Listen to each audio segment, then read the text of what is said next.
this video, I'm just gonna talk about overview about net investment income tax. So first of all, you will think, what is the net investment income tax? So the net investment income tax is imposed by the section 1411 of the Internal Revenue Code. The net investment income tax applies at a rate 3.8% to a certain net investment income of the individual, estate, and trust. They have the income above the statutory threshold amount. When did the net investment income tax take effect? Its take effect is January 1st, 2013. So what kind of the gains are included in the net investment income? So to extent the gains are not otherwise offset by the capital losses, the following gains are commonly the example of the item taken into account into computing the net investment income. Gains from the sales of the stocks, bonds, and mutual funds. Capital gains distribution from the mutual funds. Gains from the sales of the investment real estate, including gain from the sales of the second home that is not primary residence. Gains from the sales of the interest in the partnership S corps. So you can read more from this section. So what are some common type of the income are not net investment income? That includes wages, unemployment compensation, operating income from the non-profit business, social security benefit, alimony, tax-exempt interest, self-employment income, and this is Alaska Funds dividends. And it's very importantly is the distribution from the qualified retirement. Let's say is 41A, 43A, 43B. Then of course we have the 401k qualified annuity plans. Then individual retirement account IRA, Roth IRA, the government 457 plan. Their distribution are excluded from the net investment income. So we talk about the threshold. So basically, if you have a net investment income and your MAGI,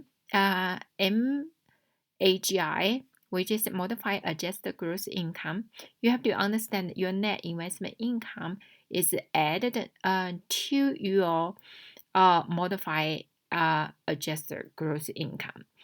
So anyway, if your modified MAGI is above those threshold based on your financial status, so then you are subject to 3.8% net investment income tax. Just quick information. Net investment income tax, also called Medicare contribution tax.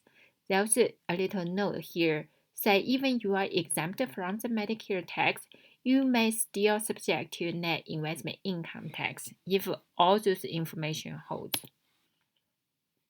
So to calculate it, so basically you have to apply this 3.8% on the number. So this number should be the smaller, which is lesser. It's smaller, you compare the net investment income amount then to the excess modified adjusted gross income over the threshold. So I have several examples video, you can watch them. So anyway, that's how they calculate. Some common questions being asked say, will I have to pay both the 3.8 net investment income tax and the additional 0.9% Medicare tax? The answer is you may be subject to both tax, but not all the same type of the income. So yeah, if your threshold is more than $250,000 if you are married and you have a net investment income, so most likely you're gonna be subject both.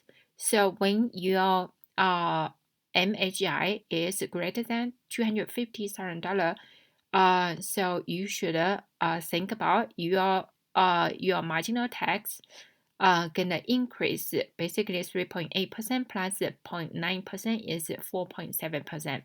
So that's something to consider when you do investment and tax planning.